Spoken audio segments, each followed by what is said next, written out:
What's up, y'all? Talon here. Today we're going over 10 Pokemon that I believe are going to pop off at the Baltimore Regional Championship. Most of these are not very high usage Pokemon, and I think that's going to change after Baltimore. They're on a couple top teams, or at least being used in some ways on top teams, but I do think there's a lot of innovation that these Pokemon are capable of on teams that we haven't seen yet in online tournaments that are going to pop off at Baltimore. So if you enjoy these type of videos, please subscribe. I was planning to go to Baltimore originally, but unfortunately I do have a funeral this weekend to attend, so I had to cancel that. But prior to that, I was very locked in, super tapped into the ladder landscape, especially high ladder, so I do think that I do have some insight into what some of the top players are cooking for Baltimore. Gonna go into some of that without revealing too much. Don't want to blow everyone's cover too early, but yeah, if you appreciate the resource, please subscribe to the channel, leave a like on the video, and let me know which other type of Regulation H content you want to see, and which Pokemon you think have a chance to pop off at Baltimore or in Regulation H in general. So with all that being said, let's hop into these breakdowns. So starting off, I have the Delphox, which is a Pokemon that is extremely low usage right now, but I think has reason to pop off this weekend. So basically, Delphox is one of the faster expanding force Pokemon in the format. I think Espeon might be faster, but overall, the basically ability to go for fire coverage in addition to psychic coverage is really important when a Rillaboom tries to switch in and override your psychic terrain. Delphox actually has an incredible speed stat for this metagame. There's going to be a kind of a theme of a lot of the Pokemon in this list is they're all pretty quick, or rather they're quicker than kind of the middling speed Pokemon. At this point, a Goldango with max speed is like hitting 149. Any point faster than that is actually pretty reasonably quick in the metagame. For example, we've seen max speed Archaludon, max speed Glimmora just outspeeding that by 1 or 2 points. Things like Salamence being able to outspeed those Pokemon while going modest is definitely very relevant. So a 104 speed stat is actually able to outspeed Garchomp, which is really important. Otherwise, they just Earthquake you before you can move, and then you can just knock them out with an expanding force. If they don't have a defensive Terra, oftentimes they do. It's a Steel Terra, so you can just go for Heat Wave into that if you read it. So overall, a cool set. There was basically a big Premier Challenge, or a local challenge rather, that was won by a Life Orb Terra Fighting set, which was mainly there to one-hit knockout even Assault Vest Tyranitar if they're not running an absurd amount of bulk. We'll get to Tyranitar later on in this video, don't you worry, but I do think Delphox is liable to pop off this weekend with some creative compositions. Next up is Flamigo, another low usage Pokemon. We have seen a little bit of it in online tournaments. I do think Scrappy is just an incredible ability right now. Fighting types in general are super high value because they can knock out, or at least do a lot of damage to Archaludon, Kingambit, and Goldango and force to Terra on most of them. But a lot of the, basically the Kingambits are Terra Dark and the Goldengos are Terra Steel at this point. So you can just go for a close combat regardless of whether they Terra and go, I think it might not knock out Kingambit, but it will knock out a Goldango. So that's really cool. You can just outspeed, even if you're running, I think you do have to go Jolly to outspeed Timid Goldango, but close combat should knock out still if they're not running absurd bulk. Overall, a very cool Pokemon. Scrappy also makes you immune to Intimidate, which is a cool addition to the Pokemon. You are kind of in a weird state where you either want to run Focus Sash, which combos well with Close Combat, or Life Orb, which combos a little better with Brave Bird, since Brave Bird is going to chip away your Sash. But Flamigo is not just an attacker, it does have incredible support options. I've seen Tailwind, Wide Guard, Quick Guard, lots of cool stuff. You can also taunt like Amoonguss or something if you need that really badly. So overall, a Pokemon that I do think is very well kitted for the metagame. Its bulk is like kind of weak for the most part, but the attack is very good, the ability incredible. It just has grid utility into the many dominant steel types in the metagame, and can also pair well or do well into Rillaboom, which is one of the more dominant supports in the meta. Next up is Maushold, and you might think, okay, Maushold is obviously, it's a Mouse Ape Pokemon, one of the more dominant Pokemon, or at least combinations we thought coming into Regulation H, but Mouse Ape as a combo has really fallen off, at least in early online tournaments. It's definitely, someone could cook something up very cool for Baltimore, but I'm of the opinion that the Wide Lens Population Bomb Technician set is actually way stronger, namely because of the speed stat. Like I mentioned, there's not a lot of fast Pokemon in the metagame.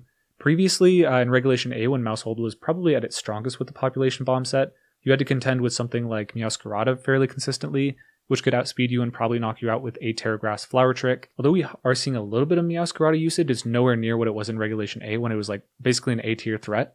So the 111 speed stat is just like kind of uncontested territory. There's a lot of teams that just don't have something if they don't have a Sneasler that can outspeed the Maushold, and that really opens up Population Bomb. Not a ton of Incineroar usage as well. There are a fair amount of ghost types, like Goldango is definitely a problem, but you can use your partners for that. Anything that isn't a ghost type is taking a ton from Population Bomb.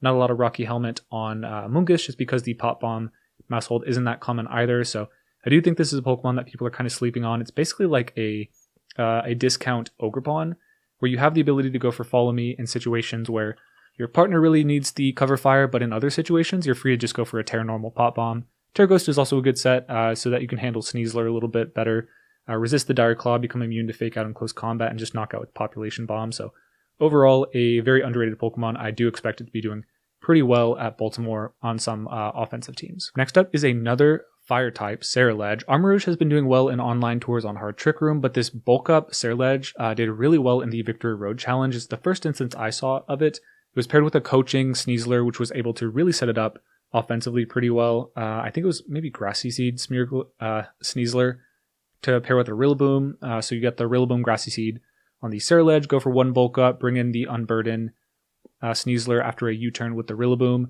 and then get another Fake Out Pokemon in. I think it actually didn't have Fake Out on the team, it was just coaching, but with the Unburden boost, you're almost guaranteed to get another +1/+1 on defense and attack, and then your Ceruledge is so hard to knock out. You're usually Terra Grass so that you don't get spored by enemy Amoonguss, and you can also redirect around them. After a couple boosts, Poltergeist is going to knock them out if they try to go for a Terastallization away from your Bitterblade, but Bitterblade is such a strong move. Very high base power, 90, 100 accuracy, and then 50% of the damage you deal is like recovered, and that's such valuable recovery when you're doing close to 50% to 100% after a couple bulk ups and coaches. So I do think Ceruledge definitely has a chance to do pretty well this meta. It has a solid speed stat. 85 means it's gonna, without much speed, still be outspeeding things like King Gambit, Primarina, which would otherwise be trying to haze, or like Swords Dance, Kowtow Cleave you, or Sucker Punch you, I guess. But yeah, the option to just outspeed the slower Pokemon in the metagame that are kind of dominating pretty early on is a cool addition, as well as just the general utility and strength of the setup set. Next, we have our pseudo-legendaries, Salamence and Tyranitar. So Salamence Life Orb was able to win the Victory Road Challenge on a rain team, but I do think there's another set going around, a Choice Spec set with Terrifier Heatwave that's also pretty strong. That did okay in Victory Road, but didn't go that far, but I do think it's a very underrated set right now. Can outspeed with Modest, even a Goldengo running max speed, knock it out with Heatwave, as well as have a defensive. Basically be able to resist ice moves, be able to resist fairy moves, as well as the Make It Rain from Goldengo. If you say miss your Heatwave or something like that, you'll get another chance the next turn because you didn't just faint to the Choice Specs Make It Rain. But overall, a Pokemon that is, again, pretty quick, 100 base speed, no slouch, able to outspeed most Pokemon in the meta. You do have to be a little bit wary. It's not really good into King Gambit, unfortunately. I think you can EV to guarantee to live the +1 Terra Dark Sucker Punch from black classes, but then you're losing out on power or speed, which is kind of the strength of the Pokemon. So that's kind of a problem matchup for it, but against a lot of the other teams in the metagame that center around the Goldengo, I do think Salamence is an excellent choice, as well as Intimidate being kind of underrated right now. We're seeing a lot of even Pokemon like Dragonite that would normally run Inner Focus because of fear of Incineroar and other Intimidators, just going multi-scale. So the Intimidate disrespect is real, the speed stat on the Salamence is excellent, and I do think the special attacking sets have some chance to shine here. Now we have Tyranitar, and this isn't just any Tyranitar. I do think that LenTar, if you didn't know, Lenduel, a player going back all the way to I think maybe 2009 for sure, definitely 2010, I don't know about 2008, but I want to say 2009. Also a caster for the official tournaments, but is really well known for this max HP, max special defense, Assault Vest Tyranitar that just takes hits so well. Primarina is not a counter to this Pokemon, even if you don't go for Terra. The Hyper Voices are doing like 25 maybe, Moonblast might do 30, and you're out-damaging them with Rock Slide chip, in addition to Sandstorm chips. It's a really effective team building option against Psy-Spam Trick Room teams. Outside of the Gallade, you can kind of just like knock off the Indeedee. If it doesn't have Psychic Seed, you can go for Rock Slide, potentially flinch the Trick Room setter, and just take no damage from Dazzling Gleams from even a Helping Hand Life Orb Hatterene, and just like slowly stall out Trick Room turns while still doing damage. I think that's really valuable in a Pokemon. You can also deal well with Typhlosion, the Hisuian form, although they can Sunny Day to get rid of your Sand Boost on most teams. If you're running the max special defense stat, you're still not going to be taking that much. You're going to be answering back with a knockoff or a Rock Slide for a ton of damage to weaken the Eruptions or even take a knockout. So a Pokemon I have my eye on. I do think the metagame is steering pretty specially defensive in some aspects or like some teams, so having the Tyranitar to handle that is a cool option. Next up, we have Sneasler, which is a Pokemon that I think is like actually insane. Dire Claw is such a strong move. Fake Out plus Poison Touch, in my opinion, is its strongest set with Protect. Protect is like secretly Sneasler's best move because Dire Claw is there. So your opponents are going to really try and chip your Sneasler down so they don't have to risk getting hit by a Terra Stellar close combat, or even a Dire Claw. Dire Claw being able to put you to sleep or paralyze you is so broken. Poison's always pretty good.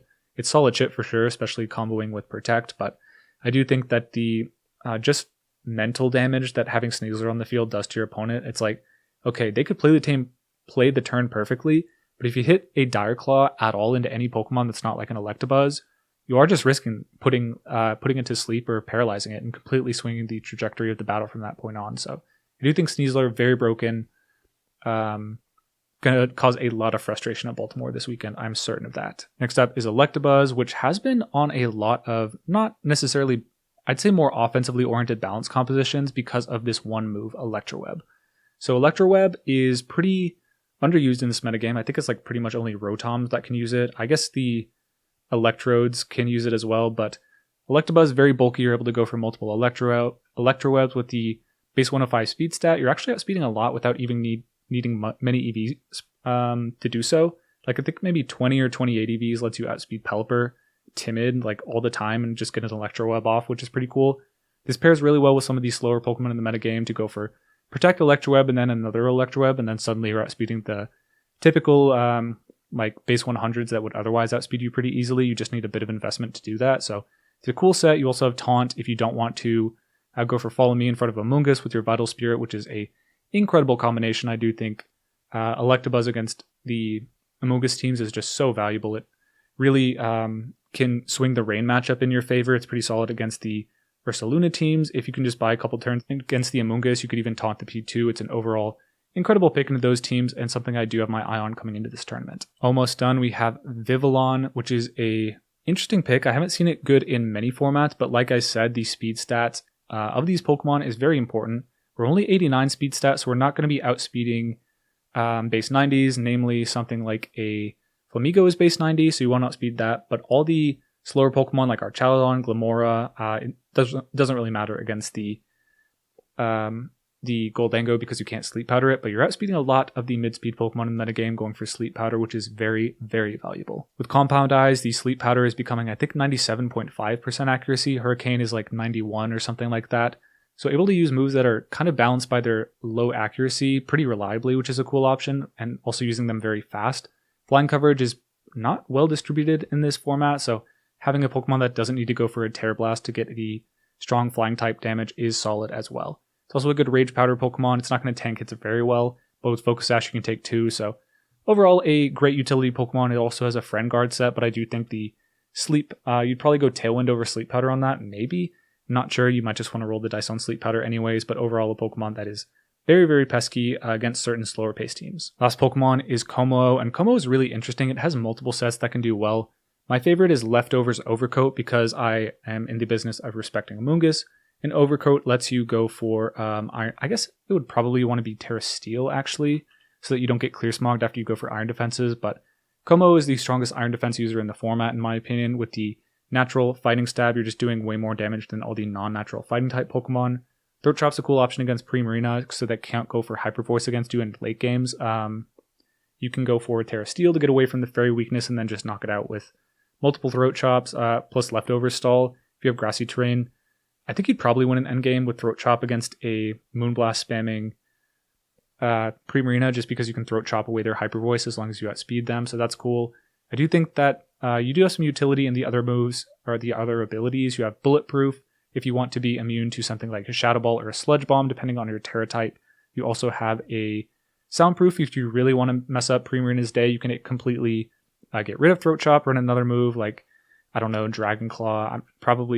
You probably still want Throat Chop or something to be able to deal with a opposing Goldango, but maybe go Shadow Claw, I don't know, for a crit chance after your opponent has tried to intimidate you a bunch. But the Soundproof does make you immune to Hyper Voices from Sylveon, which is a cool one, not very common, but yeah, Hyper Voice from Primarina, which is cool. And then there's also a Clangorous Soul set with Throat Spray. It's worth mentioning, but I don't actually think it's going to do very well at this regional. It's a little more gimmicky. You pretty much have you're locked into using either Rillaboom or Sinistcha to provide you consistent healing, but overall it's a cool set. You go for the Throat Spray, Clangorous Soul. It's a sound-based move, so you actually get +2 special attack and then +1 in the rest of your stats. at the end of the turn in exchange for 1/3 of your HP. And then you go for Clangorous Souls and Flamethrowers for the most part to deal a lot of damage to your opponents. And that's a cool set. I think it does really struggle with Primarina being one of the more dominant water types in the format, where no matter what stab choice you go for, unless you have a cheeky Terra Blast, you're not going to be doing much damage to Primarina, and they can just haze away all your hard work. So yeah, I think that's going to be my list of the top 10 Pokemon that are going to do well against people's expectations, or at least most people's expectations coming into the Baltimore Regionals this weekend. So I hope you guys enjoyed the video. This is just from my experience on the high ladder coming into this weekend. So if you enjoyed the experience, you enjoyed the perspective, please subscribe to the channel. Definitely more coming on the way for Regulation H. It's a format that actually really intrigues me. I'm having a lot of fun with it, so more content to come. If you don't mind, leave a like on the video and let me know which other Regulation H content you want to see after the Baltimore Regionals. I will be at a funeral for the weekend, so won't be as up-to-date coverage. Maybe on Sunday I'll be able to get to something, definitely Monday, but yeah, let me know in the comments below what you want to see. And with all that being said, peace, y'all.